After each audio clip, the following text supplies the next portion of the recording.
Okay ဒီကတော့ Honor S90 เนาะ S90 5G Okay ဒီကောင်လေးရမ်းလှတယ်သူက4000ဆန်ဆန်လေးသူက S9C နဲ့ပုံစံအတစ်မျိုးပဲထွက်လာမှာဒါပေမဲ့သူက4000အပြားကြီးလုံးဝခံရတာအဆင်ပြေတယ်ဗျာဆိုတော့ပုံစံနဲ့စာလေးကျင်းမယ်အများမပြောတော့ Okay လုံးဝအလှတယ်ဗျဒီကတော့အမခံ17လပိုင်း2026အထိရှိမယ်နော်သူကဘူး PC အဆောင်ရမယ်ဗျ S90 Okay 17ထဲကကြတော့သူကတော့ S90 Snapdragon 6 Gen 4ပေါ့နော် 12GB သူကနောက်ထပ် 12GB အပေါင်းပြီးတော့သူက Turbo RAM နဲ့လာတာဗျ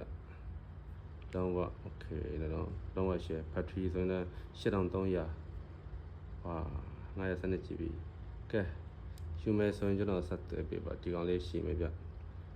အမခံကြံတဲ့ပူပီစီဆောင်